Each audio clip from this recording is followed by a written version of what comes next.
그래서 말씀 올릴 순서는 정비사업 유형과 그다음에 그 유형에 따른 감정평가가 있습니다. 그거를 대략적으로 한번 살피고 그다음에 앞 시간에서 오늘 들어보니까 이제 네 번째 시간이라고 그러시더라고요.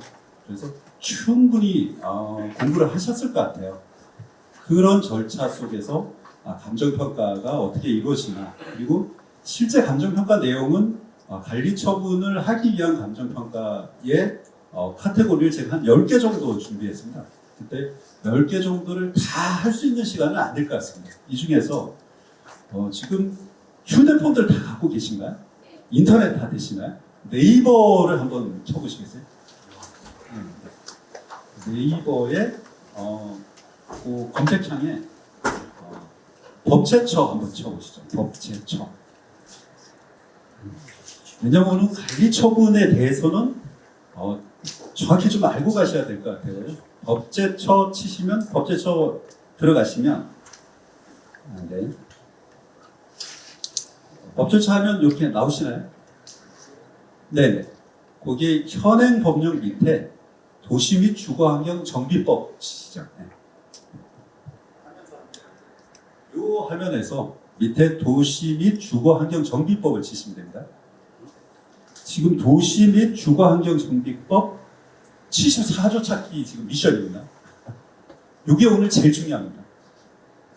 74조를 찾으시면 됩니다. 본문에서 찾으셔도 되고,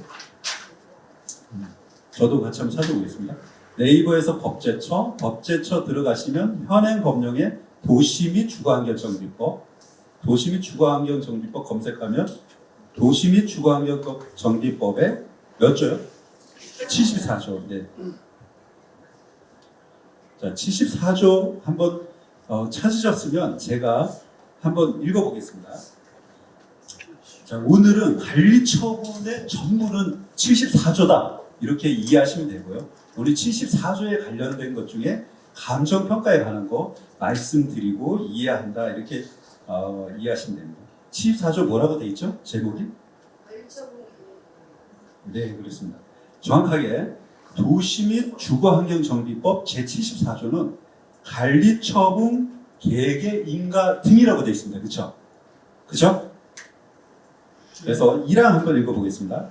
사업 시행자는 제72조에 따른 분양 신청 기간이 종료된 때에는 분양 신청의 현황을 기초로 다음 각호의 사항이 포함된 관리처분 계획을 수립하여 시장 군수 등의 인가를 받아야 하며 관리처분 계획을 변경 중지 또는 폐지하려는 경우에도 또한 같다. 다만 대통령령으로 정하는 경미한 사항을 변경하려는 경우에는 시장 군수 등에게 신고하여야 한다.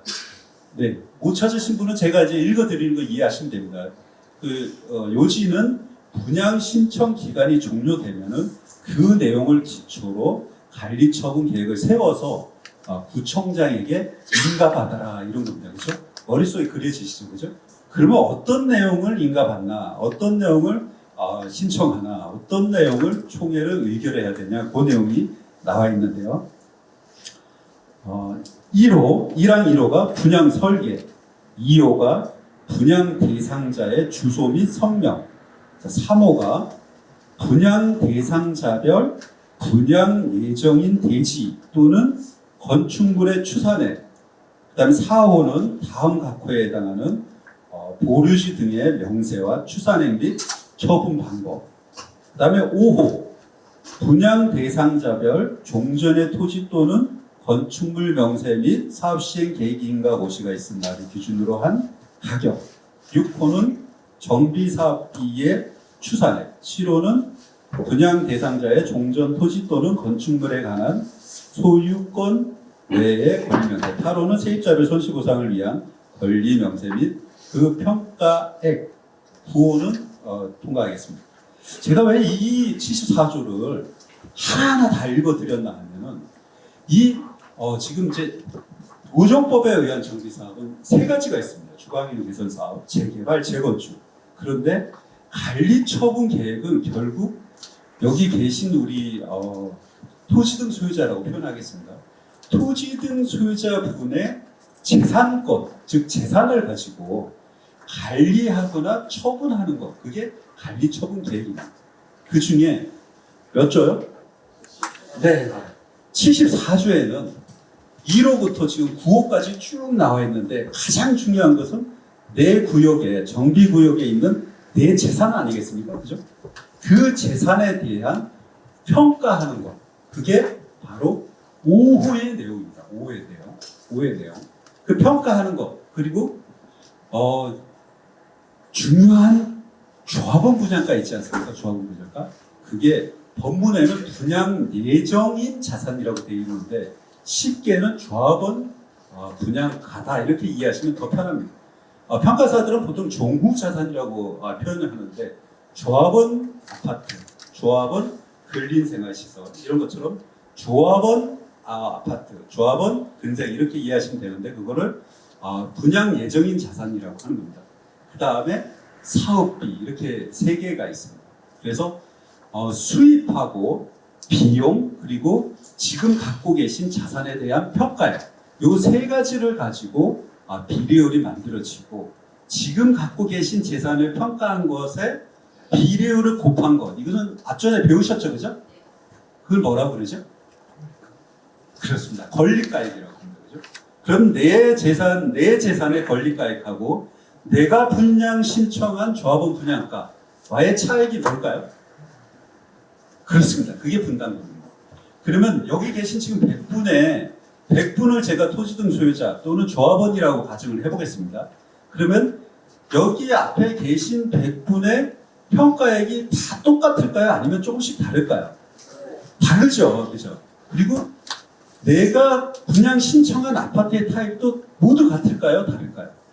좀 다르죠. 그죠? 그러면 이 모든 분들의 차액 있지 않습니까? 분담금, 환급액, 그것을 대차를 다 맞추는 작업. 이것이 바로 관리처분 계획이다. 이렇게 이해하시면 되겠습니다. 이해되시죠?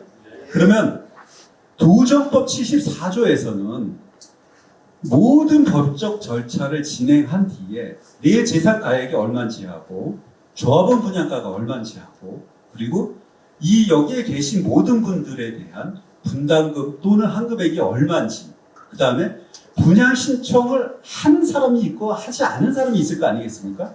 그러면 안 한 사람에 대한 현금 청산액을 어떻게 하고 그 다음에 국공유지가 있을 수 있습니다. 여기 계신 토지 등 소유자의 소유 토지, 소유 재산권이 아닌 구유지, 시유지, 국유지에 재산이 있는데 그것을 어떻게 처분하고 관리하는지에 대한 것 그것이 관리처분 계획이다. 이렇게 이해하시면 되겠습니다. 좀 이제 머리에 좀 그려지시죠, 그죠?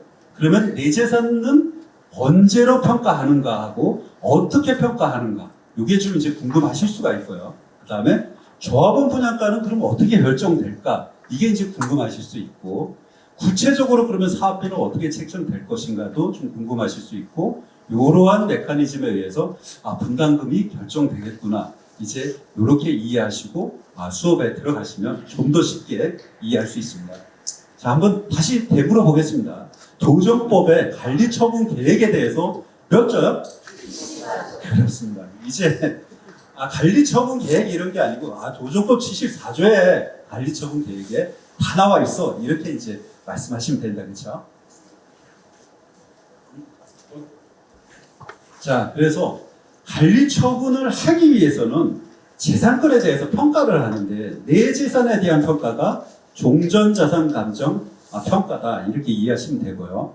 그 다음에 조합원 분양가 결정을 해야죠. 그렇죠? 조합원 분양가 결정을 종후자산 감정평가다 이렇게 이해하시면 되고요. 그 다음에 도정법 72조에 따라서 분양 신청을 하셔야 되는데 뭐가 마음에 안 드시는 분이 계세요. 사업성도 마음에 안 들고 조합장의 행태도 마음에 안 들고 어쨌든 모든 100가지 이유에 마음에 안 드시는 분들은 분양 신청을 안 하실 거 아니겠습니까? 그런 분들은 보상을 받고 나가시는데 현금 청산이라고 합니다. 그 다음에 많은 분양 신청을 했습니다. 분명히. 그래서 관리처분 계획을 세우는데 근데 쫙 살펴보니까 그분은 관리처분 계획에서 제외를 시켜야 되는 요건에 해당하실 수 있습니다. 그렇죠? 그러면 이렇게 현금 청산을 받으십니다. 그 외에 요새는 이제 투기가열지구, 우리 저기 강서구는 투기가열지구가 아닌데요. 투기가열지구에서 관리 처분으로 인해서 한번 받으셨는데 5년 내에 또 투기가열지구에 분양 신청을 하시면은 자연스럽게 법에 의해서 청산자가 됩니다. 그래서 청산자가 되시는 거. 그다음에 재건축 구역에서도 오신 분이 계신데요. 뭐 요건이 해당하지 않으시면 매도 청구를 당하시게 됩니다. 그다음에 이런 뭐 세금 관련된 게 있고, 지금 재건축 부담금이라고 지금 재건축 구역에도 오셨는데 이재명 정부 들어서면서 재건축 부담금이 폐지되지는 않았습니다. 그래서 재건축 부담금이 부과가 될 겁니다. 그래서 그거에 대한 좀 살펴보고, 시간이 허락하면은 다른 모든 걸 살펴보면 좋겠지만 가장 중요한 거는 이 종전자산 평가, 그리고 종무자산 평가, 그리고 현금 청산 평가, 그리고 매도 청구. 요게 오늘 가지고 가셔야 될, 공부하고 가셔야 될 내용이다. 이렇게 이해하시면 되겠습니다. 자, 감정평가를 함에 있어서, 혹은 관리 처분을 함에 있어서, 혹은 정비 사업을 함에 있어서 저는 가장 중요하다고 생각하는 건 바로 이거라고 생각합니다. 형평. 형평의 내용은요, 균형이 맞는다 또는 그런 상태랍니다. 그러면 형평성이라는 것은 형평의 성질인데, 동등한 자는 동등하게, 동등하지 않은 자는 동등하지 않게 취급하는 것을 의미한다. 헌법에서 얘기하는 평등의 원칙입니다. 그러면 이 형평성과 형평을 가질 수 있는 것은 바로 균형입니다. 어느 한쪽으로 기울어지거나 치우치지 아니하고 그런 상태. 이 사진은 재개발 구역입니다. 여기에 지금 철거된 상태죠, 그죠? 그래서 내 재산이 철거되기까지는 굉장히 뭐가 맞아야 된다? 네, 그렇습니다. 모든 정비 사업은 법령에 맞아야 됩니다. 법적 절차에 모든 것이 맞아야 되고 한 토시라도 틀리면 안 됩니다.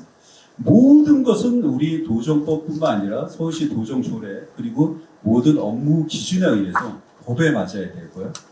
그게 모든 것이 맞았을 때 이렇게 철거를 할 수 있고, 법에도 맞고 감정평가든 재산권에 대한 모든 균형과 형평성이 맞췄을 때 이렇게 철거할 수 있다. 이렇게 저는 말씀 올리고 싶습니다. 감정평가 개념과 정비사업 유형은 간단히 한번 짚어보고 넘어가겠습니다.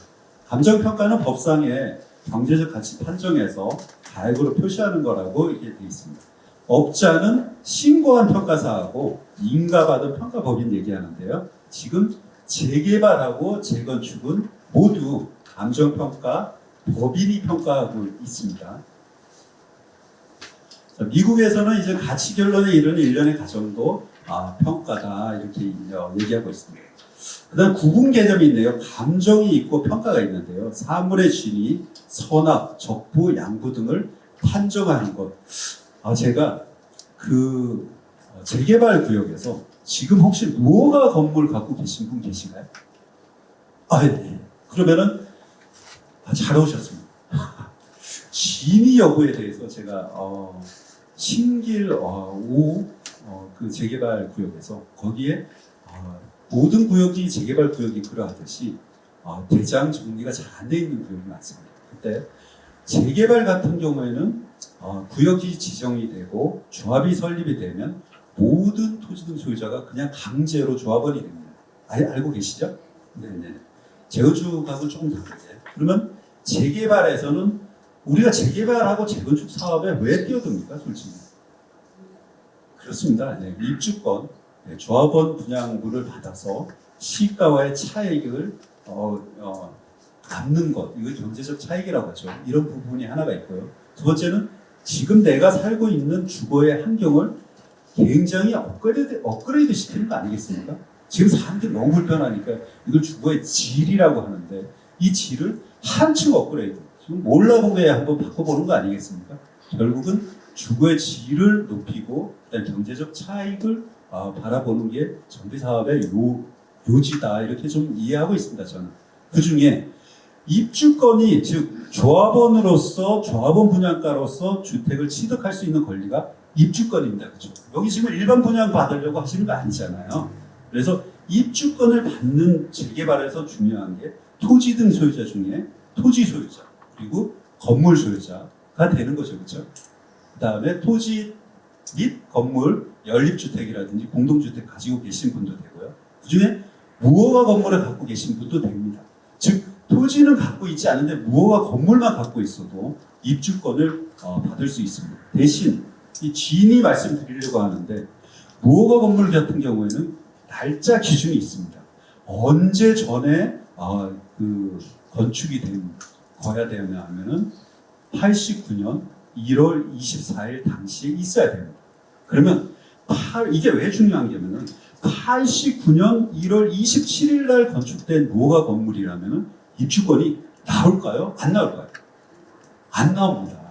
그러면 재개발 구역에서 중요한 게 프리미엄 아닙니까? 현실적으로 8월 그러면 27일 날 건축된 무허가 건축물의 가격과 시장에서 거래되는 가격이 80년 1월 1일 날 건축된 무허가 건물하고 거래되는 가격 자체가 완전히 다르다. 그러면 평가를 할 때 89년 1월 24일 이전에 건축된 건물인지를 진위 여부를 확인하고 평가를 합니다. 이때 갖고 계신 분께서 무허가 건물 대장을 들고 오신다든지 무허가 건물 확인원을 들고 온다든지 아니면 적어 놓으십시오. 재산세 가세 대장을 들고 온다든지 아니면 항공 연도별 측정 사진을 들고 온다든지. 그래서 신길 5구역에서는 항측 사진을 들고 오신 분이 3분이나 무려 계셨습니다. 그래서 80년 1월 달에 찍은 항측에 본인의 건물이 나오는 거를 동그라미를 쳐가지고 제가 진위여부를 확인한 적이 있습니다. 그래서 그게 지금 조합원 입주권하고 굉장히 직결된다. 그러므로 챙길 거는 챙기시라 이런 말씀 드리면서 넘어가겠습니다. 자, 감정평가 역할과 기능이 이렇게 좀 쑥스럽긴 한데 실제적으로는 빨간색 보시면은 관리처분의 계획의 기초이자 근거로서 적법 절차다. 정비사업은 제가 아까 법을 무조건 준수해야 된다. 모든 관련된 기준을 준수해야 아까 철거할 수 있다 이렇게 말씀드렸습니다. 그래서 사실상 완전히 본질로 놓고 들어가면 이 정비사업에 참여하시는 우리 토지등 소유자 분들의 가장 중요한 건 뭐라고 생각하십니까? 네, 그렇습니다. 저쪽에서 말씀 주셨는데 내 거 재산권 아닙니까? 여기에 금전으로 따지면은 내 재산권을 즉 내 집, 내 토지, 혹은 도로, 혹은 무허가 건물이든 모든 내 재산을 여기다가 사업에다가 현물로 돈이 아닌 현물로 딱 출자를 하고 사업을 하는 겁니다. 그래서 가장 중요한 것은 결국은 재산권에 대한 거고 그 재산권에 대해서 얼마로 평가를 받고 그 다음에 조합원 분양가는 얼마로 책정을 해서 얼마를 내든지 받든지 이것이 결국은 여기 사업하시는 정비사업에 참여하시는 분들의 가장 중요한 저는 거라고 생각합니다. 그것을 이제 감정평가가 하고 있다. 정비사업 유형은 이제 아까 말씀드린 대로 다 정리돼가지고 예전엔 시끄러웠지만 18년 2월 9일부터는 주거환경 개선 사업, 재개발 사업, 재건축 사업으로 정리됐습니다. 지금 이제 모아타운에서도 오신 분이 계신데요. 모아타운에 들어가는 가로주택 정비 사업 같은 사업은 빈집법이라고 보통 하는데요. 빈집 등 소규모 주택 정비에 관한 특례법으로 이관을 해서 여기서 규정하고 있습니다. 그러면 지금 가로주택 정비 구역에서 오신 분 입장에서는 가로주택 정비 사업을 진행할 때 제1순위로 적용되는 법이 뭘까요? 네, 그렇습니다. 가로주택 정비 사업은 빈집 등 소규모 주택 정비에 관한 특례법으로 일단 1순위 적용하고 저 법에 없을 때는 어디로요? 네, 도정법에 가서 찾고 도정법에도 없으면 일반법에 가서 법을 준용할 수 있는 것을 찾고 이렇게 진행이 된다. 그다음 재개발과 재건축의 차이점을 책자에 제가 정리를 쭉 했는데요. 요거는 이제 집에 가서 한번 자세히 한번 읽어보십시오. 근데 가장 큰 차이 뭘까요? 가장 큰 차이. 네네. 이제 4주차가 되니까 좀 이제 내공이 많이 올라오셨습니다. 가장 큰 차이는요. 재건축은요. 재개발이 없는 게 하나 있습니다. 네. 이름이 바뀌긴 했는데 예전 명칭은 안전진단입니다. 안전진단. 이 안전진단하고요 재건축 부담금으로 재건축의 시기 조절을 정부에서 많이 했습니다. 근데 지금은 법이 개정이 되어서 재건축 진단이라고 이름을 바꿨고요. 예전에는 안전진단이 통과해야만 사업을 진행을 할 수가 있었습니다. 정비계약 결정이 될 수가 있었습니다. 그런데 지금은 법이 개정돼서 안전진단은 언제까지요? 관리처분 아닙니다. 사업 시행 인가 전까지. 그럼 사업 시행 인가까지 갔는데 안전진단이 안 나오면 어떡합니까? 계속 기다려야 되는 거죠. 그런데 대부분은 사전에 검토를 하고 가시니까 사업 시행 인가 전까지 이제 안전진단을 하시면 되는데, 이게 왜 이제 사업 진행하는데 도움이 되냐 하면은 정비계획 전에 안전진단을 하기 위해서 우리 단지에서 안전진단 비용을 걷었었습니다. 그런데 우리가 소유주님들이 안전진단 비용을 옳구나 하고 너무 좋아하고 내시기가 좀 어렵거든요. 그래서 안전진단 비용이 증거가 잘 안 되니까 사업 진행도 잘 안 되고 이런 부분이 있었습니다. 그렇게 했었고요. 그다음 재개발은 재건축하고 가장 다른 게 이제 좀 무시무시한 게 있습니다. 그렇습니다. 수용이 됩니다. 물론 재건축의 매도 청구와 성격은 비슷하지만 재개발의 수용은, 자, 도정법 72조에서 아까 분양 신청을 한다고 그랬죠? 분양 신청 결과를 가지고 뭐를 한다고 그랬죠? 아까? 그렇습니다. 관리처분. 이때 분양 신청을 안 하신 분, 그다음에 관리처분에서 제외되신 분, 그건 내가 했다가 나 이거 아닌 것 같아서 철회하신 분, 이 세 분들에 대해서는 현금 청산을 하는데, 이 재개발은요 공익사업법이 적용돼서 좀 더 공익 성격이 강하다고 해서 수용을 해버립니다. 이때는 개발 이익을 배제하고 평가하도록 되어 있습니다. 헌법에도, 그다음 판례에도. 이게 굉장히 큰 차이입니다. 즉 재개발에 지금 갖고 계신 분들께서는 분양 신청을 안 하는 것이 제가 볼 때는 좀 손해 같습니다. 왜냐하면 경기가 엄청 떨어지고 가격이 막 폭락할 때는 사실은 재건축 사업이나 재개발 사업은 하면 안 됩니다. 그런데 대부분의 지금 서울 가격도 계속 올라오고 지금 강보합세를 띄고 있는데요. 이렇게 가격이 올라갈 때 현금 청산을 하게 되면 제가 말씀드렸듯이 재개발은 개발이익, 즉 불로소득에 대해서는 보상을 하지 않도록 되어 있습니다. 법에 그렇게 되어 있습니다. 그래서 재개발은 무시무시하게 강제 수용이 가능하다. 재건축은 뭐가 있다? 안전진단이 있다. 이렇게 좀 이해하시고요. 그 다음에 제가 이제 더 열심히 정리한 거 이것은 집에 가서 한번 살펴보시면 되겠습니다. 네, 이제 절차, 그리고 절차 과정의 감정평가인데요. 이 사실 절차 책에 자세히 보시면은 나와 있는데요. 앞서서 계속 공부하셨을 거라고 생각합니다. 갑자기 제가 질문 드리면 제 눈을 막 피하시는데요. 어쨌든 이제 도정법의 관리처분은 이제 몇 조에 있냐 하고 제가 여쭤보면 다 대답하실 것 같습니다. 몇 조요? 그렇습니다. 그 관리처분은 바로 이 조항입니다. 그죠? 관리처분 단계, 관리처분 인가, 관리처분 인가, 이게 도정법 74조의 내재산 평가액, 그리고 조합원 분양가, 그리고 분담금, 그리고 뭐요? 사업비, 그리고 하고 국공유지 등의 평가. 사실 하나가 더 있습니다. 거기에 74조의 내용에는 세입자에 대한 보상 명세라고 있습니다. 재개발은 세입자에 대해서 보상을 해줍니다. 세입자에 대해서. 그런데 재건축에 대해서는 자족사업이라고 해서 세입자 보상이 없습니다.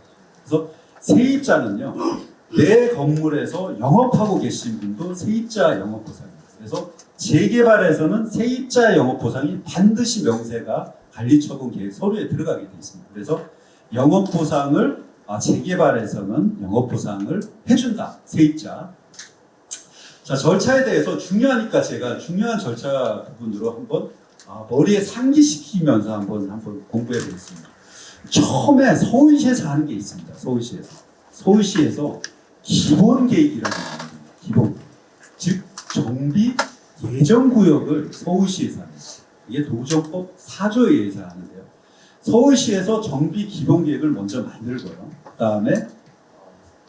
그 다음에 뭐 만들어집니까? 기본 계획 다음에. 네, 그렇습니다. 말씀 잘 주셨는데요. 그 다음에 구역 지정을 하기 위해서 구역 지정을 하기 위해서 토지 등 소유자의 50%의 동의를 얻어서 구역 지정을 받으시게 되는데요. 물론 지정권자는 서울시입니다. 근데 입안은 어디서 할까요? 네, 맞습니다. 여기 구청 팀장님도 나와 계시는데 구청이 입안권자입니다. 구역 지정은 서울시에서 한다. 입안은 구청에서 한다. 그럼 토지 등 소유자는 입안 제한을 할 수가 있습니다. 우리 구역에서. 정리되시죠? 자, 그러면 기본 계획은 서울시에서 한다. 그 다음에 정비구역 지정권자는 서울시. 입안권자는 누구예요? 구청입니다. 입안 제한할 수 있는 분은 토지 등 소유자. 예, 구역입니다. 구역. 구역에서는 도시계획 업체를 선정하셔가지고 입안 제한을 하실 수 있고 지금 많이들 하고 계십니다. 자, 그 다음에 이제 구역 지정이 되시면 추진위원회를 구성하는데요. 토지 등 소유자의 얼마요? 네, 가반수 정확하게 이제 50% 아닙니다. 50%하고 가반수는 천지 차이입니다. 천냥 차이. 네, 100명 중에 가반수는 50명입니까? 51명입니까? 그렇습니다. 50명이 동의해서 오면은 추진위원회 승인하면 큰일 납니다. 뭐라고요? 법에 맞지 않은 거죠. 모든 것은 법에 맞아야 된다고 했잖아요. 그래서 추진위원회 승인은요, 토지 등 소유자의 가반수 동의입니다. 단수 아닙니다. 가반수요. 그 다음에 조합 설립인가 최근에 재개발 완화됐죠. 몇 퍼센트요? 네, 70%. 재건축은 그대로 75%입니다. 그 다음에 사업 시행 인가를 받으시고 분양 신청하시고 드디어 관리처분 하시고요. 관리처분이 계획이 구청장님께서 인가를 내주시면 그 이후에 이제 뭐를 하는 거죠? 이주하시는 거죠, 이주. 딴 데 전세로 이제 가시고 월세로 가시고 우리 구역을 모두 비우면은 그 다음에 첫 장에 나온 그림을 이제 할 수가 있습니다. 우리 구역의 이주가 모두 끝나고 보상 관계가 모두 끝나고 공탁 관계가 모두 끝나면 그제서야 이제 철거를 할 수가 있습니다. 그 다음에 철거한 뒤에 뭐 하죠? 네, 착공합니다. 그 다음에 이제 시공사가 공사를 하는 겁니다. 그죠? 지금 한 3년에서 3년 반 정도 사이에 공사를 합니다.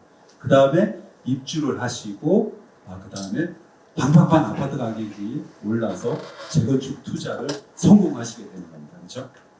이게 1년의 절차고요. 감정평가는 여기 있습니다. 사업 시행 인가를 구청장님께서 고시를 해주면 정식 감정평가는 여기에 들어간다는 거예요. 제가 퀴즈 하나 내겠습니다. 그러면은 시공사 선정은 언제 할 수 있을까요? 예. 제가 너무 쉬운 문제를 냈군요. 조합 설립 인가. 예전에는 사업 시행 인가 이후에 서울시가 시공사를 선정하도록 했는데 그것이 사업 지연의 원인이다라고 판단이 돼서 지금 현재 조합 설립 인가 이후에 서울시 도정 조례도 모두 바뀌어서요. 총회 의결을 거쳐 시공사를 선정하도록 되어 있습니다. 이 절차는요. 아까 도정법 그 네이버에서 법제처 찾아서 74조 그리고 이 절차 정도를 한두 번씩 보시면은 이제 프로가 되시는 겁니다. 이 절차 매일 한번 보시고 토지 등 소유자시든 임원분들이시든 아니면은 투자분들이시든 모두 이 절차에 따라서 가격이 움직이고요. 모든 절차는 이 절차에 따라 움직인다. 이렇게 큰 틀에서 이해하시면 좀 편합니다. 넘어가겠습니다. 최근에 추진위 구성 승인 절차가 이렇게 쭉 제가 정리했는데 우리 강서구청에는 지금 조합 직접 설립 단지가 지금 있는지 모르겠지만 조합을 이 추진위를 건너뛰는 제도도 있습니다. 도정법에서 만들었습니다. 이 추진위 필요 없이 바로 조합으로 가는 것도 지금 하고 있다 이렇게 이해하시면 됩니다. 추진위의 승인도 구성을 해서 이렇게 이거 신청하는 절차가 쭉 있는데요. 이거 없이도 갈 수 있다, 그렇죠? 뭐요? 무슨 제도요? 조합 직접 설립 제도. 그 옆에다가 책자에다 하나 적어 놓으십시오. 조합 직접 설립 제도. 추진위 구성을 해서 가는 승인 절차도 있고 지금 현재 도정법에서 추진위 없이 바로 갈 수도 있다. 바로 조합을 갈 수도 있다. 네.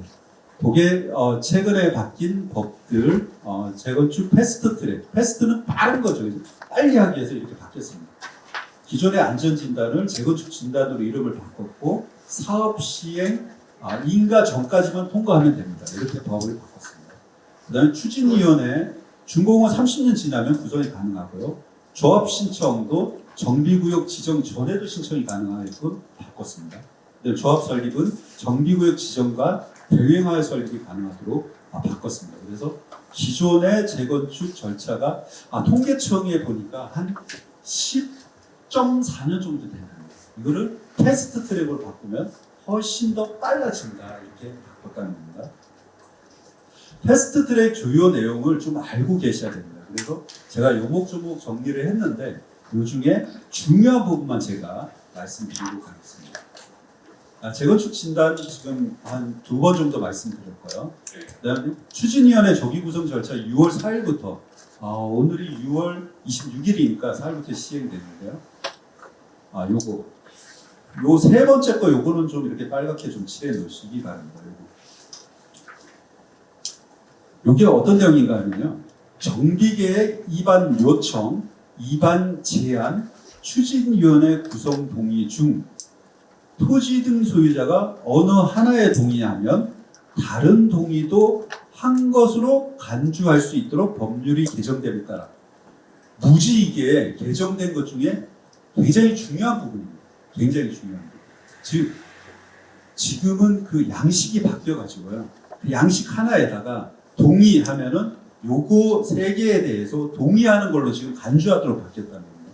이게 굉장히 중요하고 좀 책자에 빨간색으로 좀 칠해놨으면 좋겠습니다. 그리고 분양공고 통지기한 이게 이제 감정평가하고도 연관이 되어 있는 건데요. 토지 등 소유자에게 분양 내용을 통지하는 기한이 90일로 단축. 예전에는요 120일로 되어 있었습니다. 약 4달. 그게 90일로 단축해서 토지 등 소유자에게 각종 내용을 통지하는 것을 빠르게 단축시켰습니다. 그다음에 재건축 조합 설립이 요건이 완화됐는데요. 동의 요건 3분의 1로 완화된 것은 실제 구분 소유자가 쪼개기 등으로 많이 쪼개진 경우에 해당합니다. 원칙적으로 2분의 1을 유지하고 있다는 거 좀 기억해 두시고요. 그 다음에 공공신탁, 전자서명, 총회 전자의결 요건 이런 것도 좀 내용이 있으니까 나중에 한번 요 교재로 한번 찾아보세요. 이게 잘 안 보이시는데요. 제가 이미지로 요 날짜 있지 않습니까? 시행일자 5월 1일부터 시행된 거, 그 다음에 오늘 6월 26일인데요. 6월 4일부터 시행되는 거, 그리고 25년 12월 4일부터 시행되는 거를 분리해가지고 이렇게 정리를 한 겁니다. 그 페이지는. 즉, 추진위원회 구성 등 전자서명 동의가 지금 가능하냐? 그렇지 않습니다. 2월 4일부터 시행되기 때문에 그거 구분해 놓은 겁니다. 요거는 책자에서 체크해서 보시면 됩니다. 자, 그 다음에 이제 관리처분 계획의 인가 등을 위한 감정평가업자 선정인데요. 재개발은 시장, 군수 등, 즉 여기는 이제 강서구이기 때문에 강서구청장님께서 몇 군데를 선정 계약하실까요? 네, 그렇습니다. 2군데입니다. 2군데.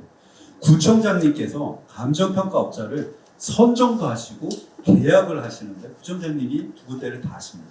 자, 그럼 재건축구역에 또 오셨는데요. 재건축구역은 그럼 강서구청장님께서 2군데 할까요? 1군데 할까요? 네, 거기 좀 다른 점입니다. 재건축은 조합이 1군데, 그리고 구청이 1군데. 재개발은 아예 구청이 2군데.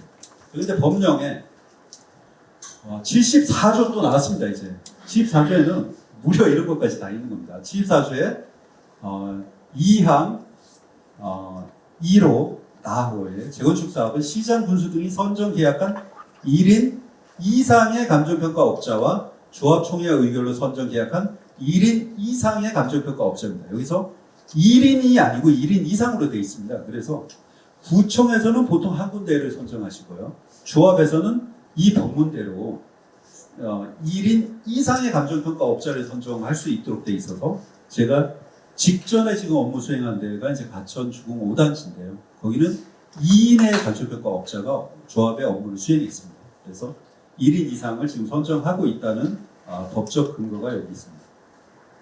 그 다음에 재개발은 선정 계약을 요청하시고 평가에 필요한 비용을 미리 구청으로 예치를 하셔야 됩니다. 여기 임원분께서 계시니까 미리 예치를 하셔야 됩니다. 예치하셔야 업무가 진행이 됩니다. 그 다음에 이제 아까 수업 시작하면서 제가 74조를 전체를 읽어드렸는데요. 요 중에 1항 3호입니다. 분양 대상자별, 분양 예정인 대지 또는 건축물의 추산액. 좀 어렵습니다. 그렇죠? 어려운데 분양 대상자별, 이게 뭘까요? 분양 대상자별. 네, 그렇습니다. 맞습니다. 분양 대상자별, 이거를 굉장히 좀 이해를 하셔야 되는데요. 관리처분 계획은 74조에 의해서 한다고 했잖아요. 근데 도정법 72조에는 분양 신청이 있습니다. 분양 신청. 그냥 분양 신청 그러면 1년 내도록 하는 걸까요? 아니면 뭐 5년 내도록 하는 걸까요? 분양 신청은 분양 신청 기간을 주는 거죠. 그죠? 분양 신청 기간이 딱 만료되는 날짜, 그 날짜 이후에는 분양 신청을 하신 분하고 분양 신청을 안 하시는 분이 딱 갈라지는 거죠. 그죠? 그렇죠. 그죠? 그러면 그 날짜를 뭐라고 하고 있습니다. 법에서는. 내용이 높으신 분이 계십니다. 지금. 관리처분 계획 기준일입니다. 74조에서 관리처분을 한다고 했잖아요. 관리처분을 하기 위한 거는 분양 신청 자료를 기초로 하는 겁니다. 분양 신청을 한 자료를 가지고 그 자료를 기준으로 관리처분 계획을 수립을 하는 건데, 그러면 분양 신청이 끝난 날 만료일, 그게 관리처분 계획의 기준일이다. 이해되셨죠? 그죠?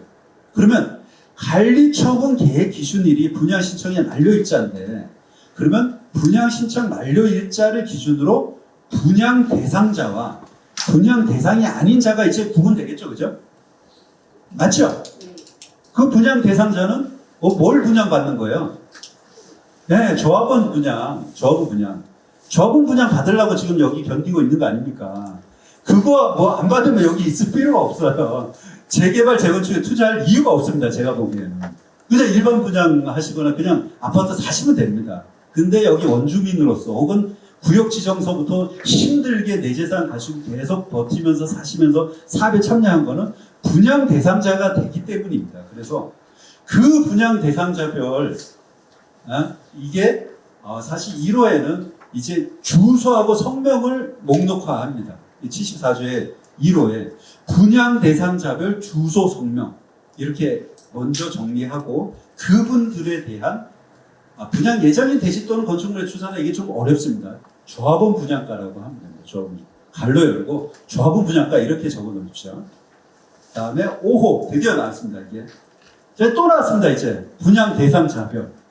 그냥 평가 이게 아니라 분양 대상자별 종전의 토지 또는 건축물의 명세 및 사업 시행 계획인가 고시가 있은 날을 기준으로 한 가격. 자, 여기에 아까 그렇게 강조한 재산권에 대한 평가의 기준 시점하고 평가를 하는 대상이 여기 나옵니다. 몇 조에? 74조에. 그렇죠? 거기서 뭐만 하라고 나와 있나 하면은 분양 대상자 것만 하라고 이렇게 나와 있습니다. 법문에. 현금 청산자 거 하라는 게 아닙니다. 지금. 위에 분양 대상자별 조합원 분양가 추산액을 해라. 그리고 1항 5에는 분양 받으실 분의 종전의 토지 또는 건축물. 그죠? 그러면 자, 재개발에 아까 다시 들어가 보겠습니다. 재개발에 토지 갖고 계신 분, 건축물 갖고 계신 분, 그 다음에 빌라 갖고 계신 분, 그 다음에 도로 갖고 계신 분, 그 다음에 아무것도 없는 나지 갖고 계신 분, 이렇게 있을 겁니다. 그렇죠? 자, 그러면은 자, 제가 장독대 갖고 있습니다. 그리고 대문 갖고 있습니다. 자, 평가 대상일까요? 아닐까요? 퀴즈 나옵니다. 네, 맞습니다. 이제 절레 이제. 왜냐하면 여기 법문에 이렇게 돼 있잖아요. 종전의 토지 또는 건축물만 하라고 돼 있습니다. 이게 그 유명한 종전 자산의 평가 대상이 되겠습니다. 법문에 이렇게 돼 있습니다. 제가 평가사라서 아무렇게 막 이것도 하고 저것도 하고 대문도 하고 담장도 하고 다 해드리고 싶지만 우리 도정법 74조 1항 5호에 토지 또는 건축물만 하라고 돼 있어서 이렇게만 하고 있습니다. 이걸 왜 이렇게 하냐? 이런 쪽으로 좀 들어가 보면 여기 지금 100분이 계신데 조합원으로서 사업에 참여할 때 높고 낮음보다는 여기에 계신 분들의 지분을 따지는 게임입니다. 지금 지분. 100분이 다 똑같이 1%라면은 100분이 1%씩 모여서 100%가 되겠죠. 그죠? 그런데 1% 갖고 계신 분도 계시고 10% 갖고 계신 분도 계시고 9% 갖고 계신 분도 계시고 0.005% 갖고 계신 분도 계십니다. 그죠? 그래서 이 지분 비율을 정확하게 1페이지에서 형평성 있게 균형성 있게 혹은 형평 있게 평가하려면 동일한 기준으로 평가를 해야 되는데 그 잣대가 바로 토지하고 건축물만 하라는 겁니다. 재개발에서. 재건축에는요. 토지 및 건축물. 네, 아파트. 그러면은 재건축에서 그러면 나는 건물은 갖고 있는데 등기부에 대시권이 없어. 그러면은 분양 대상자가 될 수 있을까요? 없을까요? 네, 없습니다. 그러면 청산으로 가시는 겁니다. 그분은. 이해되셨죠? 그죠? 재개발에서는 토지 등 소유자가 토지 또는 건축물 또는 아까 모가 건물을 갖고 계신 분들은 모두 토지 또는 건축물에 포함이 되고요. 재건축에는 토지 또는 건축물은 아니고 토지 및 건축물을 갖고 계신 분의 그 가액만 평가해서 간다. 자, 그런데 그러면은 아까 절차상 종전자산 평가하고 할 때 그 전에 분양 신청 안 하신 분 계시잖아요. 도정법상 아까 재개발이면 어떤 법으로 간다 그랬죠? 공익사업법이라고 무시무시한 법으로 수용한다 그랬잖아요. 그때 가는 분들은 그러면 그 보상에서 이제 보상금 주고 드리고 표현하겠습니다. 드리고 보상금 받고 깔끔하게 나가시는 거잖아요. 그때는 보상법이 적용되면서 이제 장독대도 측량을 하고 대문도 집어넣고 발안의 부분도 평가를 하게 됩니다. 그런데 그러면은 조합원님들의 분양 대상의 평가는 토지 또는 건축물만 하는 거고 이제 청산되시는 분, 재개발에 예를 들면 이제 측량해가지고 달아낸 분도 평가하게 된다. 이렇게 머릿속에서 이해하시면 됩니다. 아, 그러면 저쪽에 가는 게 더 많이 줄 것 같은데? 근데 제가 아까 말씀드렸잖아요. 가격이 올라가면서 분양 신청하지 않으신 분은 개발이 배제하고 평가하기 때문에 더 손해가 나실 거다. 그래서 조합원님으로 참여하시면서 나중에 당연히 프리미엄을 누릴 수 있는 것은 조합원님이시기 때문에 그게 지금 제 경험상은 한 20년 경험상은 훨씬 더 유리한 것 같습니다. 아이고. 그 다음에 1항 8호에 아까 말씀드린 세입자별 손실 보상을 위한 권리 명세 및 평가에 이렇게 명세가 따라붙기 때문에 감정평가를 실시하고 있습니다. 그런데 여기 이제 영업하시는 분들도 계시는데 그러면 재개발에서 영업을 언제 들어왔을 때 영업 보상을 받을 수 있나?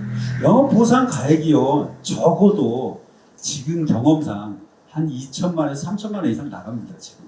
그러면 그 요건에 해당해야 받을 수 있거든요. 그죠? 네, 그래서 그것은 저희들이 따져가지고 평가를 해드리고 있습니다. 자, 이거는 사업성 분석인데요. 이거 아주 쉬운 거지만 알고 계신 분도 계시고 모르고 계신 분도 계십니다.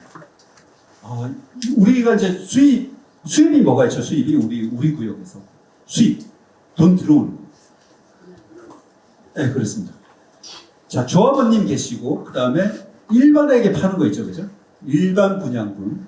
그러면 아파트하고 근생을 짓는 한 360% 정도의 계획이라고 치겠습니다. 그러면 대표적인 수입이 뭐가 있냐면 아파트 분양 수입이 있습니다. 그렇죠? 그 아파트는 조합원 분양분이 있고 일반 분양분이 있습니다. 둘 다 수입입니다. 그렇죠? 돈 들어오는 걸로. 그 다음에 임대주택이 있습니다. 임대주택. 나중에 SH에다 팔든 우리 서울시에다 팔든 임대주택 수입이 있습니다. 그래서 대표적인 수입은 아파트 분양 수입, 그 안에 조합원 분양, 일반 분양, 그 다음에 임대주택, 그 다음에 상가 있을 수 있습니다. 상가도 조합원 분양이 있을 수 있고 일반이 있을 수 있습니다. 자, 그럼 정리하면 아파트 분양 수입, 임대주택 매각 수입, 그 다음에 상가 수입. 이게 우리가 재개발 재건축을 하면서 아니면 도시환경 정비 사업을 하면서 아니면 가로주택 정비 사업을 하면서 들어오는 수입입니다. 그죠? 쉽죠, 그죠? 일반적이니까. 그 다음에 비용이 있을 수 있습니다. 비용은 뭐가 제일 큽니까? 비용. 네, 그렇습니다. 공삼입니다, 공삼. 지금 공삼이 한 평당 얼마에 짓는다고 지금 이해하고 계십니까? 네, 한 800, 네, 700 후반에서 한 800, 뭐 일반적인 공감대가 이렇게 형성되는 것 같습니다. 21년 전에는 500만 원 계약도 많이 있었습니다. 근데 그게 뭐 전쟁 등등 아주 시공사가 붙이기 좋은 조건으로 그냥 왕창 떠가지고 지금 이제 800, 700 후반대, 뭐 강남권에는 지금 950, 1000까지 작은 구역들은 단가가 좀 높아가지고 평당 1000만 원대 주고 있습니다. 그래서 전체 우리가 정비 사업을 진행을 하면서 사업비의 70에서 한 80%, 그 정도가 공사비가 차지하고 있습니다. 그 다음에 나머지 사업비는 그냥 한마디로 그냥 기타 사업비라고 표현하겠습니다. 거기는 설계비, 감리비, 측량비, 그다음 각종 용역 한 150개 정도 진행되거든요. 저도 용역의 하나고 뭐 여러 가지 용역하지 않습니까? 친환경도 하고 감정평가도 하고 각종 용역에 대한 대가, 그다음에 세금 내는 것들이 있습니다. 학교용지 부담금, 강역 교통시설 부담금 등등 재산세도 내야 되고 부담금, 공과금, 세금 이런 것들이 있고요. 그다음에 아까 나가시는 분들에 대한 손실보상 해줘야 되잖아요. 그런 비용도 있고, 그다음에 법인으로 일반 분양분에게 파는 법인세도 있고, 뭐 각종 비용들 해가지고 그게 전체 사업비의 한 30%, 거꾸로 하면 또 20에서 30% 정도만 차지하고 있습니다. 그럼 자, 아까 수입하고 비용하고 이거 빼면은 뭔가 이익인 것 같지 않습니까?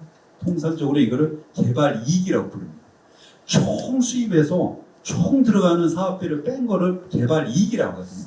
그 개발 이익을 지금 여기 계신 우리 조합원님들의 평가액 총 합계로 한번 나눠본 거, 이거를 비례율이라고 하는 거죠. 비례율, 그죠? 비례율은 그러면은 우리 전체 사업구역의 어떤 뭐 정확하게 사업성 지표는 아닌데 우리 사업구역의 개발 이익이 갖고 있는 자산의 몇 배수가 되는가, 이런 표현입니다.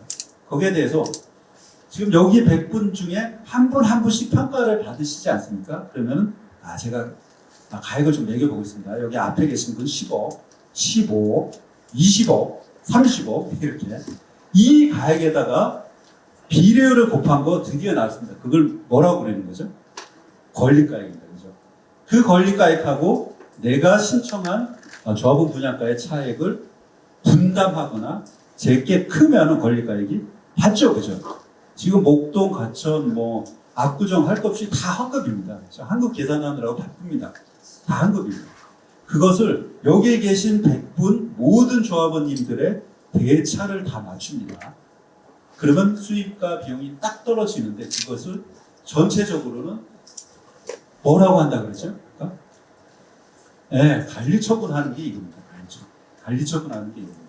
총 수입에 들어가는 아까 수입들 다 계산하고요. 비용에 들어가는 아까 국공유지 등등에 대한 모든 거 계산하고요. 그 다음에 재산권에 관한 지금 갖고 계신 거에 대한 모든 것을 평가하는 것. 이 요체가 바로 관리처분을 한다, 이렇게 표현을 하는 겁니다.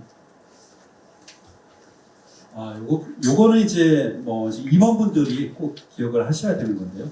대의원회에서 감정평가 용역을 사를 선정하기만 하고 총회에서 그걸 빠뜨리면은 다 말점 도루묵이 됩니다. 그래서 대법까지 가서 이거 반드시 총회 의결을 거치도록 하고 있습니다. 그 다음에 절차 과정에서 이것은 한번 정리를 해놨습니다. 추정분담금은 추진위가 가능하고 재개발은 아까 시장군수 등이 선정한 계약한 2인 이상 감정평가업자, 이게 쭉 정리를 해놨으니까요. 임원분들께서는 좀 기억을 꼭 해주십시오. 요거 재건축에서요 가끔 이제 거짓 정보가 좀 있는데요. 추진위 혹은 조합 혹은 평가업자를 선정해서 평가할 수 있다, 이렇게 말씀하셨는데 매도 청구는요 그런 거 다 거짓말이고 법원이 선정합니다. 매도 청구. 지금 현재 가로주택 정비 사업에 분양 신청을 하지 않으신 분에 대해서 매도 청구를 진행을 하고 있거든요. 이게 조합에서 평가를 한다 아니라는 거죠. 매도 청구는 법원에서 선정한다고 기억을 해주세요. 자, 이제 그 다음에 강론으로 들어가는데요. 시간을 한번 보겠습니다. 추정분담금 들어보셨나요? 네, 들어보셨죠? 네. 아까 분담금은 내가 신청한 조합원 분양가하고 내 권리가액의 차익이라고 했잖아요. 그게 거의 합정되는 시점이 어느 정도 시점일 것 같습니까? 내가 내야 될 돈을 계산해야 되니까 제가 금융도 일으켜야 되고 대출도 받아야 되고 다 금융 컨디션이 다 다르시니까 예 관리처분 인가 시점이거든요. 그게 한참 뒤입니다. 관리처분도 구역 지정 받고 추진이 승인 받으시고 조합 설립이 인가한 뒤에 건축 심의를 하시거든요. 각종 영향 평가합니다. 교통 영향 평가, 뭐 환경 영향 평가, 무슨 영향 평가, 뭐 온갖 평가를 하셔가지고 삽시행 인가를 준비하셔가지고 삽시행 인가를 받으시면 그다음에 분양 신청하시거든요. 분양 신청한 거를 기초로 관리처분을 계획을 세운다 그랬잖아요. 관리처분 계획을 세운 거가 분담금 얼마 내는지가 나오는 거예요. 그거를 총회를 여셔가지고 총회에서 오케이 의결을 받으시면 이제 우리 강서구청에다가 인가를 신청하시고 인가가 나면은 그때 이제 분담금이 거의 확정된다 이렇게 됩니다. 근데 관리처분도 최초 관리처분이 있고요. 계속 관리처분이 계속 바뀝니다. 그걸 변경이라고 하거든요. 분담금도 계속 바뀐다는 얘기입니다. 그런데 그러면은 내가 구역 지정 때부터 분담금 얼마 정도 내는지 대충은 알아야 될 거 아닙니까? 그게 대한 게 추정 분담금입니다. 추정 분담금은 우리 법령에서 총 몇 번을 법으로 강제하고 있나 하면 한 몇 번 정도 될까요? 네, 한번 찍어봐 주시면. 3번 나오셨고요. 2번 없으십니까? 4번 정도로 하겠습니다. 네. 법에서 무조건 그냥 강제를 하고 있습니다. 추정 분담금을 여기 계신 우리 토지 등 소유자님, 조합원님들한테 보내주도록 하고 있습니다. 이게 구역 지정할 때, 구역 지정 전에 한번 알려줘야 됩니다. 그 다음에 조합 설립 전, 조합 설립 전. 그 다음에 아까 절차표 한번 다 공부하셨는데 제가 한번 상기시키면서 또 한번 하겠습니다. 사업 시행 인가 전, 총회 전. 자, 그 다음에 이제 마지막 한 번 나왔습니다. 분양 신청 때. 그러면 분담금에 대해서 최소 지금 분양 신청하면서 나 한 번도 안 받았다. 그러면 그 구역은 이제 빠꾸 할 수 있습니다.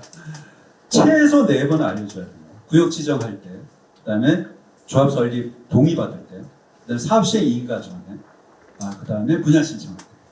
그러면 통상적으로는 지금 공사비에 계속 올라왔지 않습니까? 21년부터. 그래서 분양가가 일반에게 파는 것이 굉장히 비싸지면은 분담금은 조금 줄 수 있는데 지금은 대한민국의 서울에서는 분담금이 조금씩 좀 늘어났던 것 같습니다.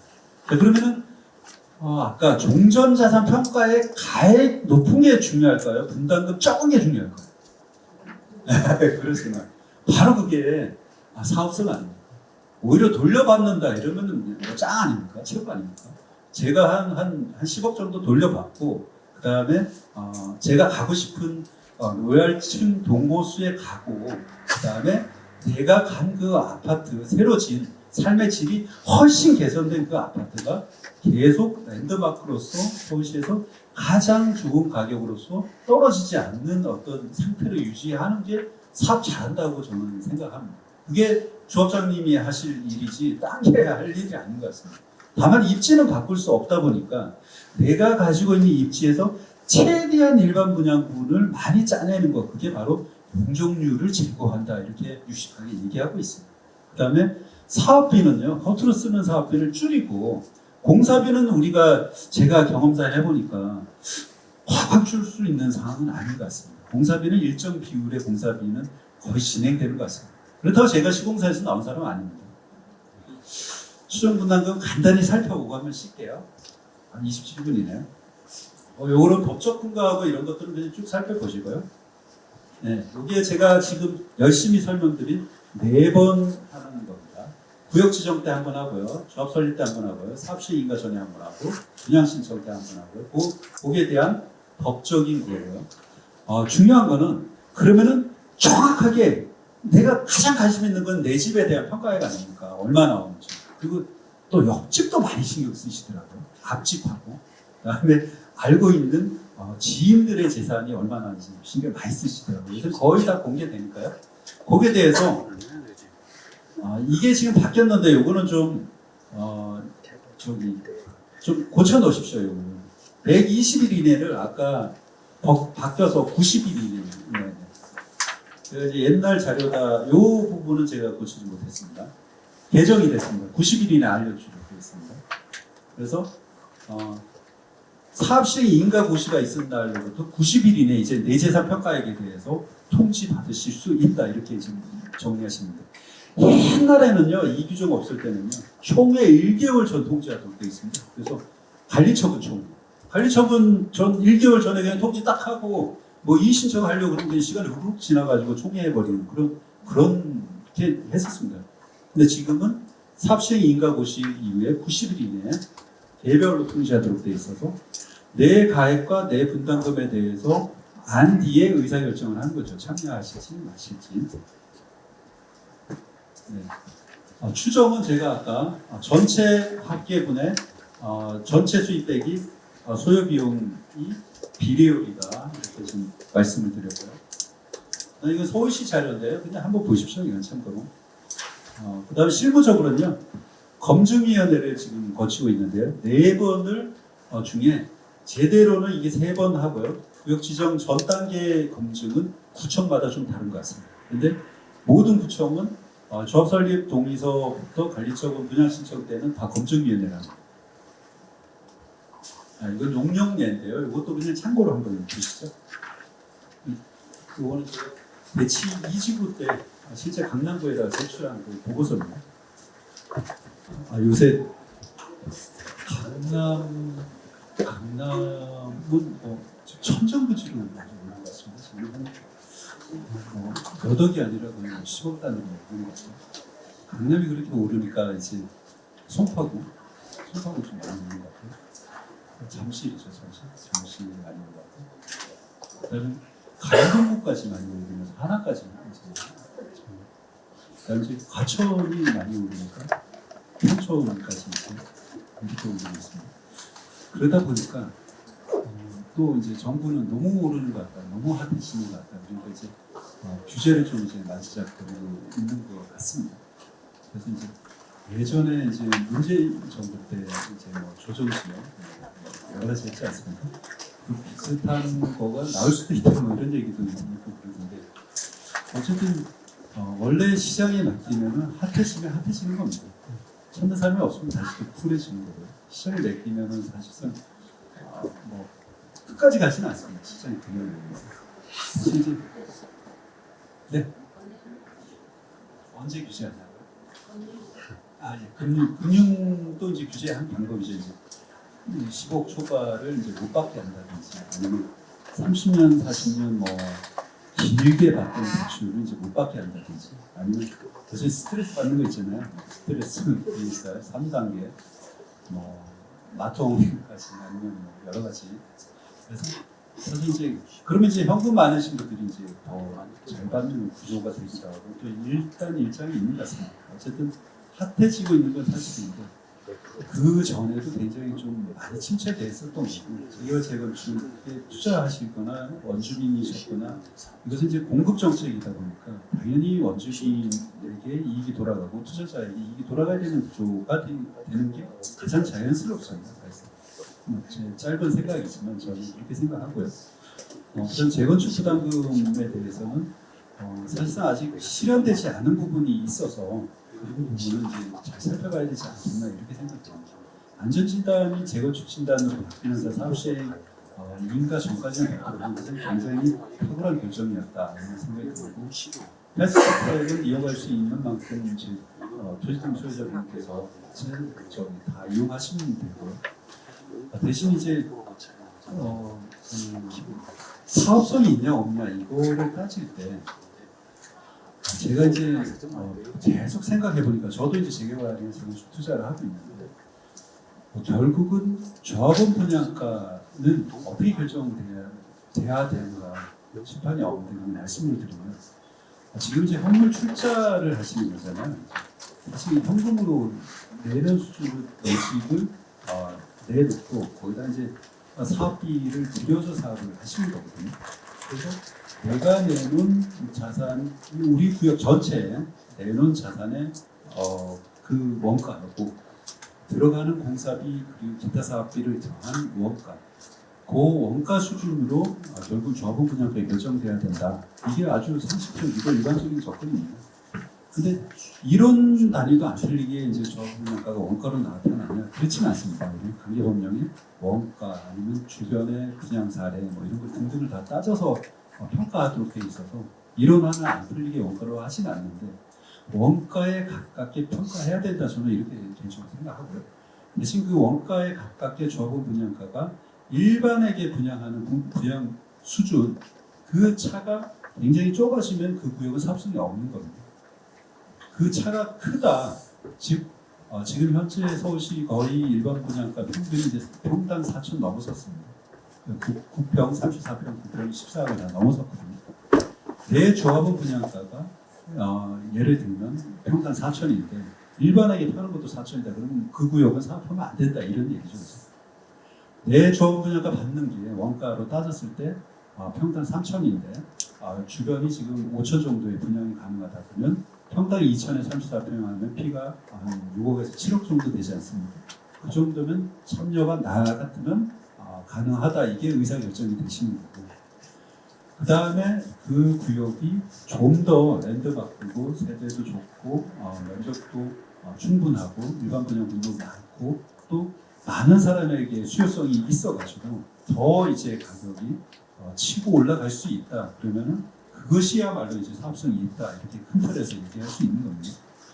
비례율이 105%니까 사업성이 있어요. 이제 이런 얘기를 하시면 안 됩니다. 사실 비례율은 아까 보시는 바와 같이 개발이익을 밑에 종전자산 평가액 전체로 나누면 비다 보니까 분모분자의 관계라서 밑에 종전자산 평가액이 적게 되면 비율은 당연히 올라갑니다. 110%, 120%, 130% 되겠죠. 그것으로 사업성을 판단하기에는 다소 모호하고요. 결국은 내가 받는 조합원 분양가와 일반에게 파는 일반 분양분의 평단가의 차이 그리고 주변에 지금 형성되어 있는 시세 결국 일반 분양 받으시는 분들은 시세와의 차익을 생각해서 청약을 집어넣는 겁니다. 그 기한 청약을. 그래서 분상제는 결국은 시세보다 훨씬 다운돼 있는 걸로 일반 분양 받다 보니까 로또 지금 얘기가 나오는 거고요. 그 제도도 좀 불합리한 것 같습니다. 제가 생각하기에는. 왜 그거는 로또를 맞아야 되는지 잘 모르겠어요. 그러면 이제 사업성 판단은 이제 아주 간단하게 쉽게 나옵니다. 내 조합원 분양가와 일반 분양가의 격차 한번 보시고 일반 분양가와 지금 주변의 실축 시세를 보시면 됩니다. 다른 강서구청 주변 마포구로 예를 들겠습니다. 마포구에 지금 시세는 한 평당 6천에서 신축이 지금 7천 정도 뚫고 있습니다. 거기에 조합원 분양가가 3천, 4천 나온다면 굉장히 메리트가 있는 구역이에요. 그렇지 않습니까? 이런 식으로 큰 틀에서 보시고 그 다음에 이제 그런 일반 분양 분이 많이 나오면은 당연히 조합원 분양가를 낮출 수 있는 효과, 분담금을 낮출 수 있는 효과를 끌고 가는데 견지하게 되는데 그것은 이제 용적률이다 이렇게 하시면 됩니다. 시작하기 전에 제가 생각하는 어떤 사업성에 대해서 한번 말씀드렸습니다. 이제 제가 아까 도정법 74조를 이제 힘들지만 하나하나 읽어드렸는데 74조의 내용은 결국 내지상권에 대한 평가, 그리고 조합원 분양가 평가, 그리고 총사업비에 대한 평가, 그리고 분담금에 대한 것, 그리고 이 국공유지에 대한 얘기도 있습니다. 그래서 국공유지에 대한 얘기를 좀 해보겠습니다. 우리 구역에는 지금 갖고 계신 이제 대지도 있지만 정비 기반 시설이라는 게 있습니다. 정비 기반 시설은 왠지 기반 시설일 것 같지 않습니까? 그죠? 대표적인 게 도로입니다. 도로. 그 다음에 녹지, 공원, 그 다음에 공영주차장, 공동구, 약간 어색하지만 이런 것들이 쭉 있습니다. 그 다음에 열가스 등의 공급시설로서 대통령령으로 정하는 시설을 말한다. 그래서 도정법 2조 4조에 있습니다. 제가 평가하면서 열가스 등의 공급시설도 본 적이 있습니다. 과천 10단지에 가스 등의 가스관 있지 않습니까? 소음과 그게 단지 밑으로 쫙 지나갑니다. 그래서 정비기반 시설이 실제 있더라고요. 그 중에 도로가 가장 문제가 됩니다. 지금 재개발 구역에서도 많이 오셨는데요. 왜 이거 국공유지를 얘기할까 하는데 우리 그 사업성적인 측면에서는 비용이 많이 들어가면은 내 분담이 늘어나는 거 아닙니까 상식적으로? 근데 우리 구역에 국공유지를 우리 조합이 사와야 되는 비용이 크다면은 분담금에 악영향을 미치는 거잖아요. 내가 내야 될 돈이 많은 거잖아요, 그죠? 그거를 따질 때 이거를 하는 겁니다. 그러면 우리 구역 전체에 국유지, 부유지, 시유지가 있을 수 있습니다. 그죠? 구소유, 시소유, 그냥 국가소유, 기획재정부 이런 것들. 그런 것들의 소유로서 이렇게 현황 도로로 되어 있는 거, 공원으로 되어 있는 거, 이런 거는 싹 철거를 하고 지금 새로 짓는 거잖아요. 그죠? 그러면 지금 현재 있는 그 국공유지도 다 철거를 해야 되는 거잖아요. 도로도 다 철거하고, 공원도 다 철거하고.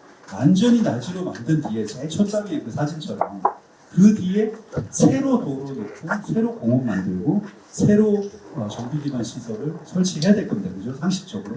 그러면 기존에 있던 것들은 이 법상 용어로는 용도가 폐지된다고 표현합니다. 폐지. 이해되시죠? 그죠? 기존의 도로를 용도를 폐지한다 뭐 이런 겁니다. 기존의 공원을 용도를 폐지한다. 근데 중요한 것은 뭔가 하면 기존의 도로는 그러면은 사와야 될까요? 공짜로 갖고 와야 될까요? 네. 이제 우리 철저히 이제 따져야죠. 공짜로 받아야죠. 우리 이제 법상용어로 무상이라고 표현합니다. 그러면 이제 단 조건은 이겁니다. 우리가 새로 또 설치는 해야 될 거 아닙니까? 우리 구역에 한 5만 평 되면은 다시 기반시설 도로 딱 놓고 그다음에 공원 멋지게 짓고 해야 될 거 아닙니까? 그러면 그 새로 설치한다고 표현하겠습니다. 새로 설치하는 정비 기반 시설을 평가를 해봤더니 그 1,000억이라고 치겠습니다. 좀 큰 구역이 있다. 그러면 기존에 지금 있던 도로들 용도 폐지돼야 되는 것들이 800억이라고 치겠습니다. 평가를 해봤더니 그 800억은 1,000억보다 적잖아요, 그렇죠? 그럼 그거는 어떻게? 공짜로 다 가져와야 된다. 이 얘기입니다. 그 테마입니다, 지금. 그러면 새로 설치하는 게 1,000억인데 용도 폐지되는 거 평가했더니 1,200억이다. 그러면 200억은 돈을 내야 된다, 안 내야 된다? 네, 그것까지 공짜하기는 어렵습니다. 네, 도정법 65조에 새로 설치하는 시설 범위 내라고 되어 있습니다. 그래서 1,000억이면 1,000억까지만 무상으로 양도를 받는다. 이렇게 도정법에 정하고 있다. 뭐 그런 것까지 이해해야 돼? 근데 이해하셔야 됩니다. 우리 구역 내에 무상으로 받을 수 있는 거는 무조건 무상으로 받아야 된다. 지금 이분도 계시기 때문에 그 노력을 하셔야 된다 이겁니다. 근데 이제 예전에 도로가 많이 많았습니다. 도로의 범위가 다행히 이제 정리가 돼서 도정법 97조 3항에는 범위를 확대시켰습니다. 예전에는 굉장히 요건이 빡빡했습니다. 왜냐하면 도로 하나 결정하려면은 시점하고 종점 정해가지고 도시관리 계획으로 도로 지정 노선도 공고해야 되고 법적 절차를 다 거쳐야 됐습니다. 그래서 법적 절차를 다 거쳐서 적법한 도로만 공짜로 줬었습니다. 근데 그게 문제가 있다는 거죠. 그렇게 한 것만 도로냐? 일반인에게 통행되는 현실적인 도로가 그럼 도로가 아니란 말이냐? 이렇게 계속 논의가 있었고 대법원까지 가서 싸우고 분쟁하고 그래서 도정법은 이렇게 많이 개정이 됐습니다. 그래서 요겁니다. 바로 일반인의 교통을 위하여 제공되고 있는 부지 이게 시도 조례로 정할 수 있어서 범위가 넓어졌다는 거.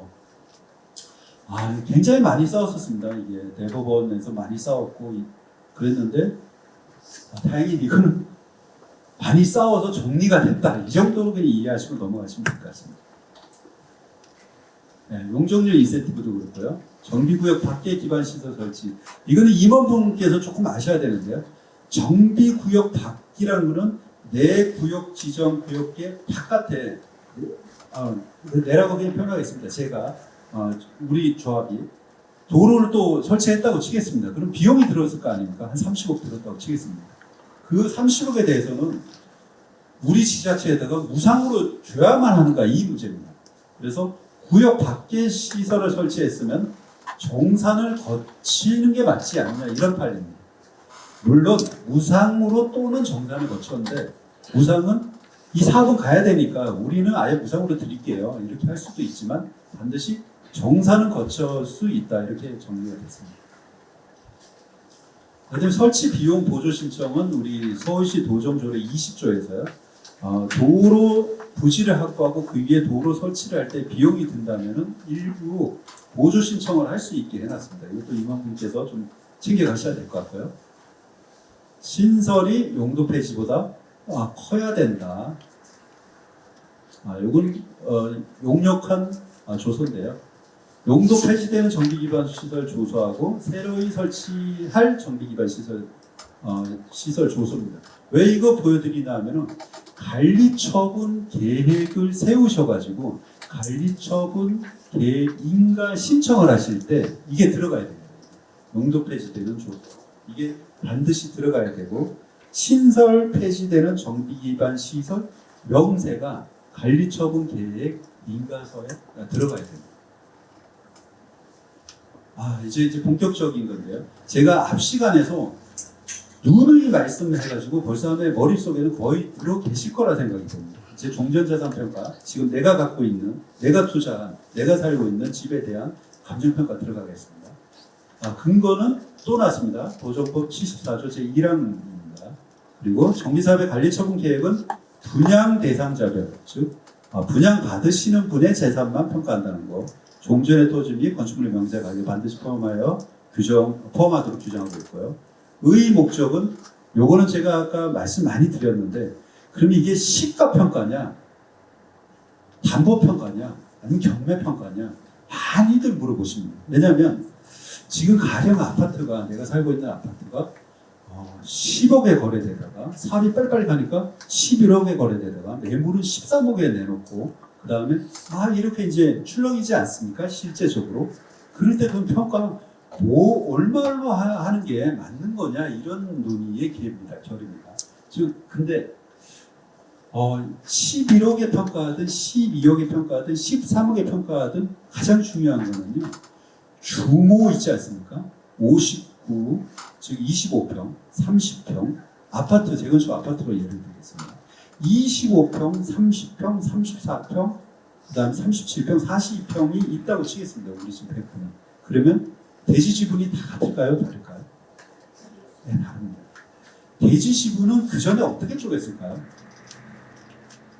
네, 그렇습니다.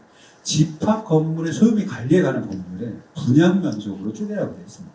대지 지분. 그래서 25평하고 34평의 분양 면적이 다릅니다. 그 이제 주거 전용하고 주거 공용을 합친 걸 분양 면적이라고 표현하고 보통 우리가 얘기하는 몇 평 아파트의 사내 이익입니다. 34평, 25평 이게 분양 면적이거든요. 아파트에.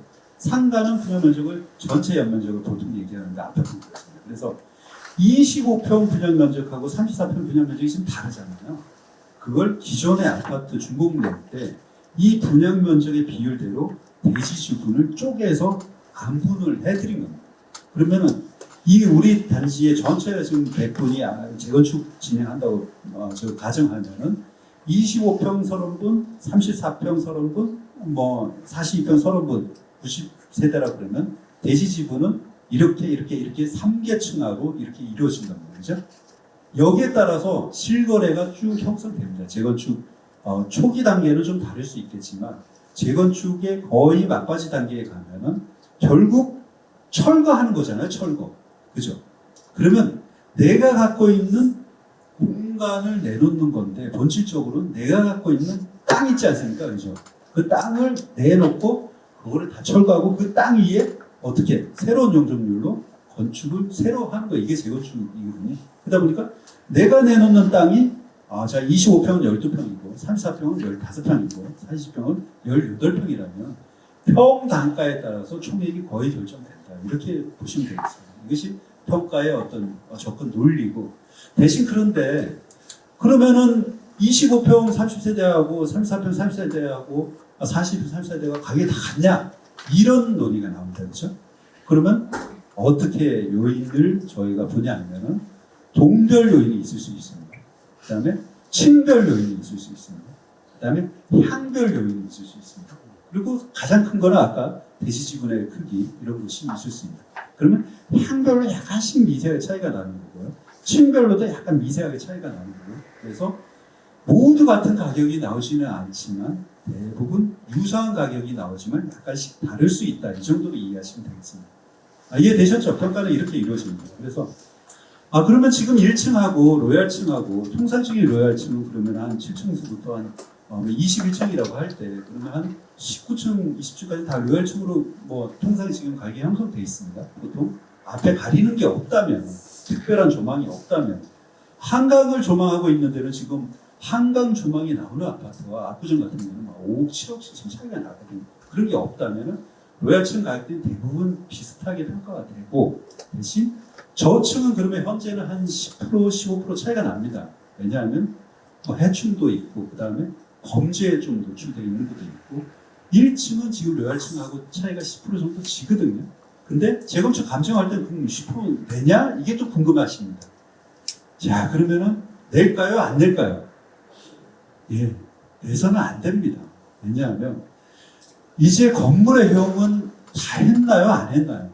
거의 철거 안전진단이 그런 겁니다. 이제 무너지기 일보 직전에 안전하지 않다고 진단해 준 겁니다. 이제 빨리 철거하셔가지고 새로운 아파트를 지세요. 이게 안전진단의 결과거든요.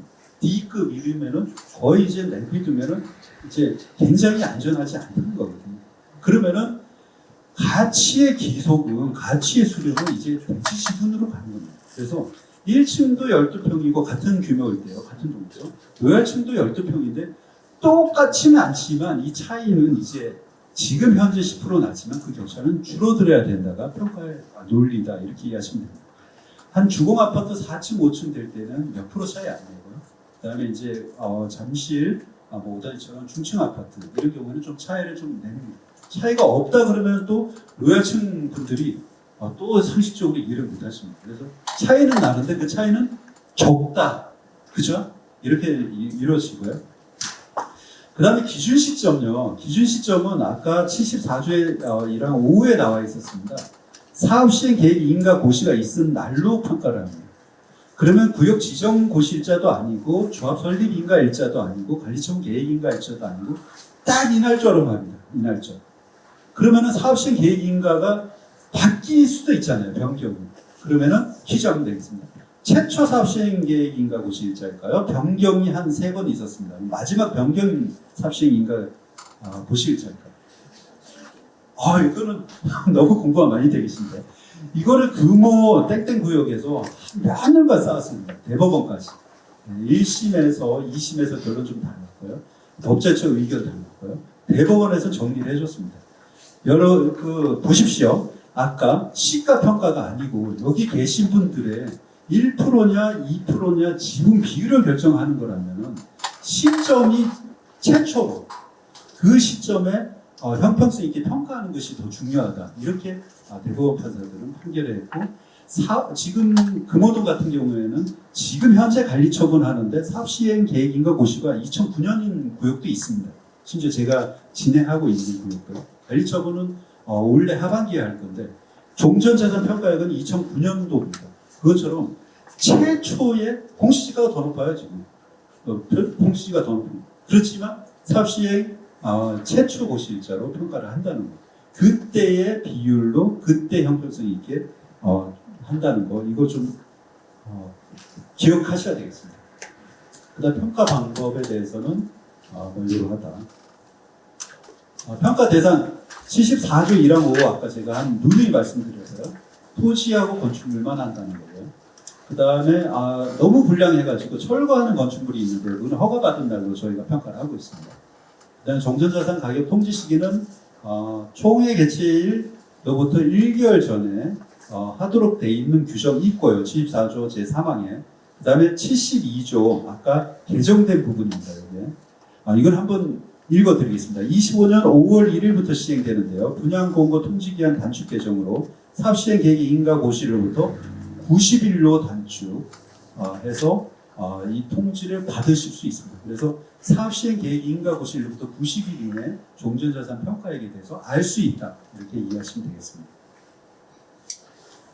물적 기준은 토지는 현재 소유 토지별 지적 공부를 기준으로 하고 있고요. 그 다음에 여기 이제 관리처분 계획 기준이 언제라고 했죠, 제가? 관리처분 계획은 분양 신청이 만료가 돼야만 관리처분을 세울 수 있는 거기 때문에 그냥 상식적으로 분양 신청 만료일이 관리처분 계획 기준입니다. 그러면 분양 신청 만료일 기준으로 소유 토지별 지적 공부를 기준으로 한다는 겁니다. 등기를 떼었을 때 만료일자 등기의 기준으로 소유자를 판단한다, 이렇게 쉽게 이해하는 거죠, 그렇죠? 근데 그 다음에 요거는 서울시 도정조례 34조인데요. 좀 기억을 좀 해주셔야 되겠습니다. 여러분. 건축물 대장에는요, 지금 연면적이 30평인데 세월이 지나면서 약 한 50평이 됐어요. 속칭으로 통칭 이제 많이 달아내셔가지고 평가는 그러면 법령 위반한 거 하냐 안 하냐? 안 한다는 규정입니다. 건축물 대장을 기준으로 하되 법령에 위반하여 건축된 부분의 면적은 제외한다. 다만 정관 등이 따로 정하는 경우에는 재산세 가세 대장 또는 측량 성과를 기준으로 할 수 있다, 이렇게 되어 있습니다. 서울시. 그래서 정관 이제 정하실 때 우리 구역에는 대부분 달아낸 게 있기 때문에 측량해가지고 건축물 평가할 때 합시다 해서 총회 의결하면 할 수도 있습니다. 부산에는 보통 측량으로 하고 계십니다. 부산에는 막 해방 이후에 피난 가가지고 건물이 대부분 대장과 잘 안 맞습니다. 그래가지고 아예 전체를 측량해가지고 측량 성과로 합시다, 이런 구역이 꽤 있습니다. 그래서 할 수도 있는 건데 원칙적으로는 저희가 평가를 할 때는 건축물 대장으로 하고 있습니다. 자, 여기서 또 퀴즈 하나 내겠습니다. 자, 입주권, 분양권 이런 게 재개발 재건축에서 가장 중요한데요. 그러면 주택이냐 상가냐 이걸 용도라고 하는 거죠. 용도. 어디에 지금 쓰고 있냐. 이 용도 판정을 할 때 공부에 어떤 걸 기준으로 할까요? 등기부 아니면 대장? 네, 대장입니다. 대장을 처음에 물적 기준이라고 하는데요. 면적, 용도는 물적 기준입니다. 물적인 기준은 대장을 우선시하고요. 소유권에 관한 것. 소유권자는 누구고, 지분 비율은 갑이 20%, 을이 80%. 소유권과 소유권 지분에 관한 것은 등기사항 전부증명서를 우선시하고 있습니다. 그리고 물적인 것은 대장이 나오고 그 다음에 등기가 나오기 때문에 주택이냐 주택이 아니냐 그 용도에 대한 것도 대장을 따라가고 있습니다. 이게 왜 중요하냐 하면은 상가를 갖고 계신 분이 상가를 신청하실 수가 있고 그 다음에 그 가액이 또 초과되는 경우에는 또 아파트도 신청하실 수 있잖아요. 그때 그 용도 이런 걸 상가냐 주택이냐 이런 걸 다 대장으로 판정하는 겁니다. 토지 소유권은 말씀드린 대로 관리처분 계획 기준이 현재 부동산 등기부로 한다는 거. 요 장은 지금 페이지가 몇 페이지인가요? 요 장은 좀 적어 놓으시고 좀 기억을 해주셨으면 좋겠습니다. 그 다음에 아까 기존보호가 건축물 확인원 제가 잠깐 말씀드렸는데요. 그 진위 확인할 때 특정 보호 건축물에 대해서는요, 구청장 또는 동장이 발행한 기존 보호 건축물 확인원이나 그 밖의 소유자임을 증명하는 자료를 기준으로 한다. 도정조례 34조요. 그래서 확인은 기존 보호 건축물 확인원을 갖고 오셔야 되고, 지금 없으면은 구역 지정 전에 반드시 이거 제일 먼저 하실 게 이거 가서 만드셔야 됩니다. 이 토지 평가는 샘플인데요. 제가 신길동에 한 4만 평 정도 되는 요게 구역계입니다. 이렇게 생긴 건데 사실 학대에 보면 요게 다 토지 단가입니다. 그래서 요 토지 단가들의 균형을 제가 살펴보느라고 실무적으로 평가한 사례입니다. 토지 평가 방법입니다. 재개발 구역에서 토지 평가에 대해서 표준지 공시지가 들어보셨죠? 그죠? 개별 공시지가 들어보셨죠? 개별 공시지가는 내 땅에 매겨주는 공시지가입니다. 그걸 개별 공시지가라고 그러고요. 아까 요 단지, 요 구역에도 표준지 공시지가가 이렇게 대표성을 띠는 필지가 있는데요. 그 표준지 공시지가를 가지고 평가를 하도록 관계법령이 되어 있습니다. 그래서 저희들이 평가사들이 그렇게 평가하고 있습니다. 평가 방법인데요. 표준지 공시지가에다가 시점 수정치, 그다음 지역요인 비교치, 개별요인 비교치, 그 밖의 요인 보정치, 요거는 다 법령이 이렇게 나와 있어서 이렇게 하고 있습니다. 결국은 단독주택 갖고 계신다 그러면 표준지 공시지가로 감정을 한다 이렇게 좀 이해를 하시면 됩니다. 일단 건물입니다. 건물은 그렇게 좀 복잡해 보이는데 평가사들이 쓰는 용어인데 원가로 한다 이렇게 이해하시면 됩니다.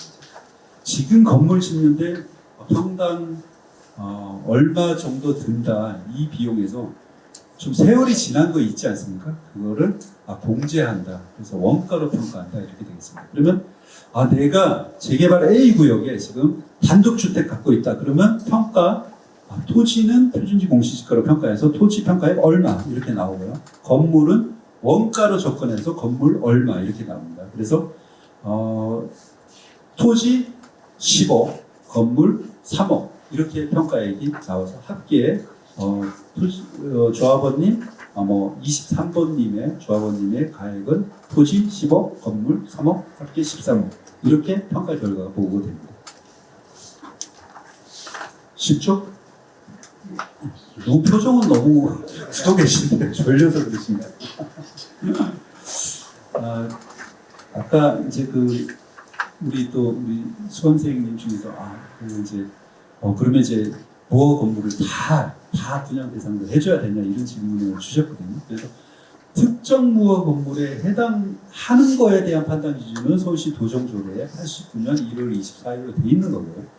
특정 무허 건물이냐 아니냐는 판단은 도정조례에 의해서 그렇게 하라는 거고 그분들에 대해서 분양권을 줄지 말지는 전반적으로 정하시게 돼 있습니다. 그래서 대신 한두 명이 아니라 총회 의결 사항이기 때문에 총회에서 정하시면 된다 이렇게 생각이 됩니다. 네, 그다음에 이제 말도 많고 얘기도 많으신 공동주택에 대한 평가 방법인데요. 이거는 한마디로 얘기하면 우리 단지에 거래된 거 있지 않아요? 거래된 거. 그런데 10년 전에도 거래가 됐고 5년 전에 거래했고 지금도 거래되는데 언제 거래된 걸로 평가를 하냐? 사업 시행 계획인가 공시가 있은 날이 평가하는 기준 시점이라고 그랬죠, 그죠? 그 이후에 거래된 사례를 가지고 평가를 할까요? 그 이전에 거래된 사례를 가지고 평가를 할까요? 상식적으로. 네, 그렇습니다. 이후에 된 거래 사례를 가지고 평가하게 되면 저희가 위법이 되겠습니다. 그래서 사업 시행 계획 인가 고시가 있은 날 이전의 거래 사례를 선정을 해가지고 그 거래 사례를 가지고 각 동별, 각 층별, 각 호별로 평가를 한다 이렇게 되면 되겠습니다. 그러면 거래 사례 중에는 굉장히 높은 게 있을 수 있고요, 굉장히 낮은 게 있을 수 있고 사정이 계획된 것도 있을 수 있습니다. 지금 급하신 분은 싸게 팔았고 또 협상 잘해가지고 왕창 좋아 이래가지고 잘 파신 분도 있고 거래 사례 가격은 제가 통계적으로 분석해보면 상당히 이렇게 산포가 돼 있습니다. 그래서 저희가 어떤 평균적인 체빈적인 가격으로 사례 선정해서 거의 일관된 기준으로 평가를 드리고 있고 대부분 재개발 구역에 계신 분들은 좀 낮게 나왔다라고 인식을 하시고 재건축 구역은 시세 수준 나왔네 이렇게 좀 인식을 하고 계십니다. 그 다음에 리모델링을 좀 한 경우가 있잖아요. 리모델링에 대해서는 진짜 말씀들이 많으시더라고요. 이제 가가 호구를 방문하거든요, 저희가. 그러면 이제 대리석, 여러 가지 이제 영수증 이만큼씩 나옵니다. 이제. 그래서 이게 평가하는 어떤 기준으로 말씀을 드리면 가령 1000세대다, 혹은 2000세대다 그러면은 리모델링에 대한 비용을 인정한다 그러면은 여기 평가 진행이 굉장히 어렵습니다. 10년 전 거 이제 영수증 다 나오고 온갖 게 다 나옵니다. 그러면은 옆집은 반영해 줬는데 나는 안 해줘 그러면 이런 거 이제 그다음에 샤시한지 그다음에 고친지 하다못해 도배장판부터 시작해서 보일러 그다음에 우리 주방에 관련된 거 상판부터 시작해서 다 나오거든요. 이건 다 할 수가 없어요.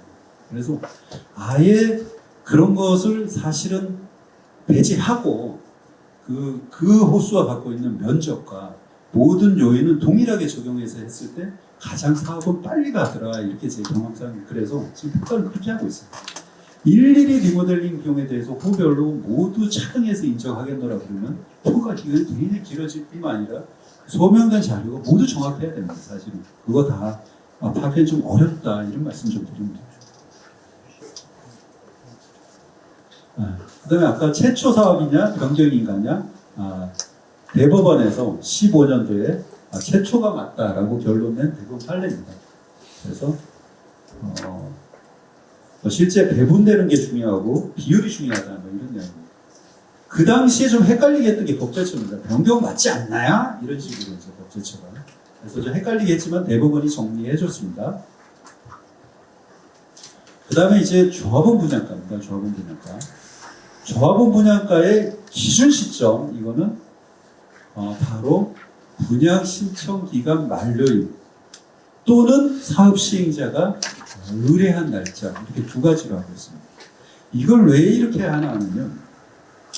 조합원 분양가는 아까 제가 어떤 그 걸로 좀 접근해야 되는 게 합리적이지 않겠습니까? 라고 말씀드린 게 바로 원가입니다. 원가. 지금도 저는 그렇게 믿고 있고 앞으로 많은 평가사들이 그렇게 해야 된다고 생각합니다. 왜 근데 그 원가는 언제 결정이 되느냐? 바로 분양 신청 기간 만료. 분양 신청 기간 만료일이 아까 뭐라고 했죠? 관리처분 계획 기준일이라고 했죠. 분양 신청 만료일이 돼야만 이제 나가시는 분에 대한 보상금 책정이라든지 원가가 어느 정도 가름마라고 표현하면 그 가름마가 됩니다. 그래서 분양 신청이 시작한 날짜가 아니라 분양 신청 만료일을 기준으로 조합원 분양가를 결정하는 기준 시점이 됩니다. 근데 조합원 분양가는 한 번만 결정하냐? 그렇지는 않습니다. 조합원 분양가는 계속 결정이 됩니다. 우리 그 장이동에 장이 19역이라고 있습니다. 저희 평가법인에서 조합원 분양가 결정이 있는데 거기도 몇 번의 조합원 분양가가 변경되고 있는데 조합원 분양가는 몇 번씩 변경될 수도 있습니다. 왜냐? 사업비가 계속 바뀔 수도 있고요. 그 다음에 특히 뭐가 바뀌나 하면요. 뭐가 바뀔까요? 특히. 네, 그렇습니다. 아유, 내공 높으십니다. 설계가 계속 바뀝니다. 설계가 예전에 뭐랄까요. 트렌드에 맞는 설계가 있을 수 있고요. 그 다음에, 법령에 따른 용적률이 바뀌면은 그 용적률에 따라서 설계를 다시 해야 되지 않겠습니까? 그 설계가 바뀌다 보니까 조합원 분야가 계속 바뀝니다. 그 다음에 공사비가 또 바뀝니다. 공사비가. 처음에 시공사가 조합 설립 인가가 나고 조합 설립 때문에 시공사 선정청에 하시는데 그때 본계약 하겠습니까? 하겠습니다. 이런 시공사 한 군데도 없어요.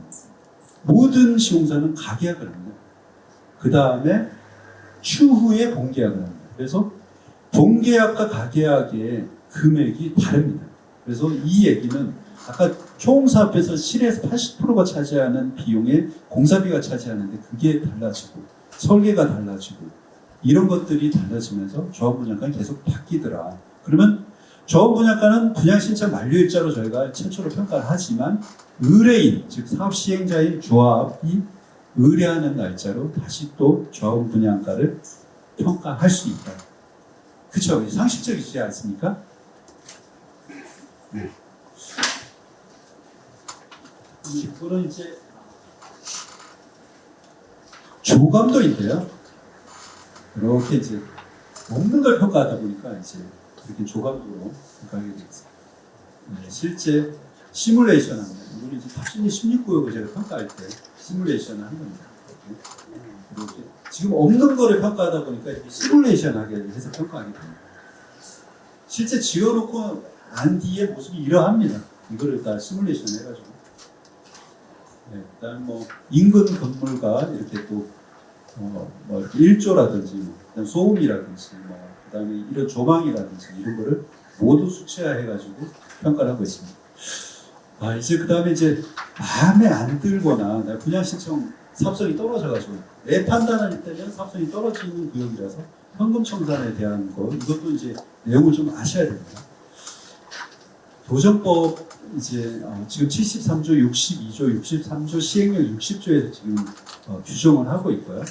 손실보상협의, 수용재개 신청, 매도 청구 등에 대해서 규정하고 있습니다. 그래서 목적은 당연히 현금청산자의 보상 금액이다 이렇게 얘기하는 거고요. 분양신청 만료 이후에 공정평가를 진행을 합니다. 가격 시점은 여러 가지가 있지만 조합이 제시한 날짜로 하고 있습니다. 지금 현재.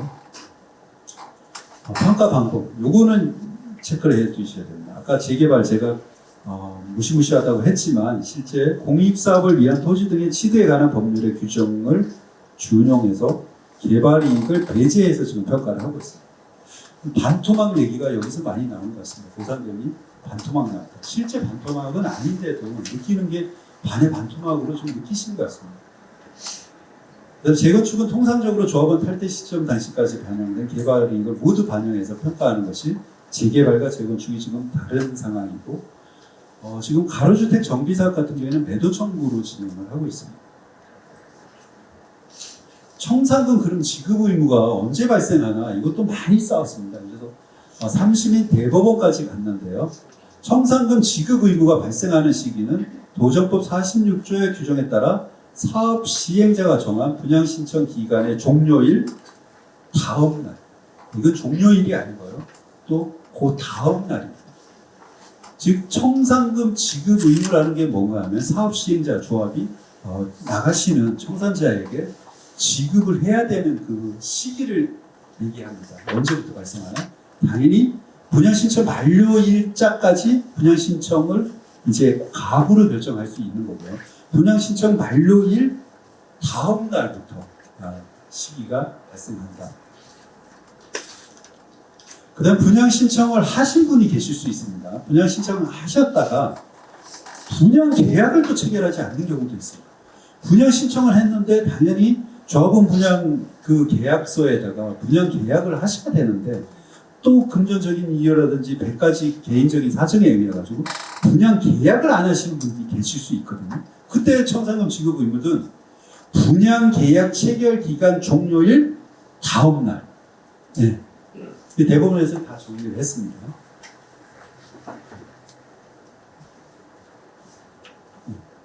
그 다음에 토지보상법 보상협의 절차를 준용하여야 하는가? 거기에 대해서는 뭐 여러하다. 이거는 그냥 한번 보시면 됩니다. 그렇게 중요치 않습니다. 네. 그다음 시가 보상인가? 즉 시가로 보상해야 되는가? 재개발은 개발이 배제로 보상하는 것이 타당하다는 판결입니다. 감정평가사가 뭐가 있다고 그 개발 이익을 배제하겠습니까? 모든 것은 이런 수용위원회의 판결 내에 따르고 있는 겁니다. 재건축 사업은 수용자체청의 개발 이익이 제외된 보상을 받는 재개발 사업의 경우에 비해 불합리한 차별이 있다고 볼 수 없고 개발 이익을 반영해서 평가하고 있다. 그래서 재개발과 재건축의 좀 보상 시스템이 좀 다르다.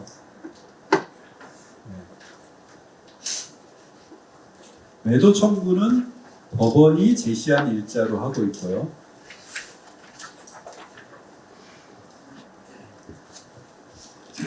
매도 청구는 요거는 좀 빨간색으로 제가 이렇게 해놨는데요. 도로만 갖고 계신 분이 계십니다. 이때 기존에 도로는 좀 가격을 좀 대지보다 상당히 이제 하향해서 평가하는 그런 사례가 일부 있었습니다. 다수 있다 표현하기 좀 그렇고. 그런데 그것이 대법원에 제가 빨간색으로 칠해놨는데요. 현황이 도로일지라도 재건축이 추진되면 아파트 단지의 일부가 되므로 대지로서 평가하되 다만 그 형태, 면적, 단독 토지로서의 효용가치 등 획지 조건의 열세와 기여도 등을 감안하여 감액하는 방식으로 재건축을 전제할 것에 시가로 해라고 이렇게 판결이 났습니다. 그래서 일부 도로라고 해서 감정평가액을 단순히 3분의 1 이내로 한다든지 이렇게 하지 말라 경종을 울린 그런 사례가 됩니다. 그래서 단독주택 재건축 구역이든 도로만을 갖고 계신 분이 현금 청산을 받으실 때 이 판례 꼭 기억하십시오. 그래야 금전적으로 이익이 됩니다. 부가세 이런 거는 지금 인원분들께서 좀 기억하시면 되겠고요. 약속한 8시 20분이 벌써 지나네요. 네, 법인세 관련된 거. 재건축 부담금 1분만 제가 말씀드리고 오늘 너무 힘드실 텐데 마무리하는 걸로 하고 일단 받겠습니다. 재건축 부담금 지금 폐지되었는가? 그렇지 않다는 거고요. 재건축 부담금 지금 부과됩니다. 재건축 부담금이 부과되는 거에 대해서 이렇게 쭉 돼 있고요. 여기 너무 작지만 제가 실제 용역한 겁니다. 그래서 참고하시라고 이제 실어드렸습니다. 여기 브랭크한 거는 너무 예민한 자료라서 브랭크했고요. 실제 개시 시점 주택가액하고 종료 시점 주택가액을 저희가 평가를 하고 종료 시점 주택가액에서 정상 주택가액 상승 빼고 개시 시점 주택가액 뺀 거 거기다가 세율을 곱해서 지금 구하고 있습니다. 그래서 재건축 구역에 계신 분들은 개별적으로 내는 추정 분담금 있지 않아요? 분담금에다가 이 재건축 부담금을 또 내셔야 됩니다. 그래서 판단은 좋은 사업구역일수록 재건축 부담금은 좀 많이 나오는 경향이 있고 분담금은 좀 덜 나옵니다. 사업성이 좋다 보니까. 그렇지만 재건축 부담금이 너무 많이 나와서 저런 대치동이라든지 이런 데는 사업을 시간을 좀 조절한 그런 구역도 많이 있습니다. 그래서 재건축 부담금도 내가 내야 될 돈이라면 의사결정 때 반드시 알아보셔야 됩니다. 지금 낸 사례는 별로 없지만 앞으로 낼 돈이라면 의사결정하실 때 반드시 유용한 정보로 좀 판단을 하셔야 된다는 겁니다.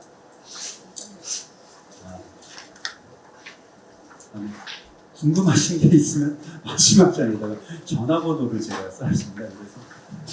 그래서 오늘이 이제 뭐 시간이 지나서 너무 궁금한데 전화를 주시면 제가 업무 시간 회의 위에 오는 시간을 갖도록 하겠습니다. 혹시 질문 있으시면 한 2분 정도 질문 받고 마무리.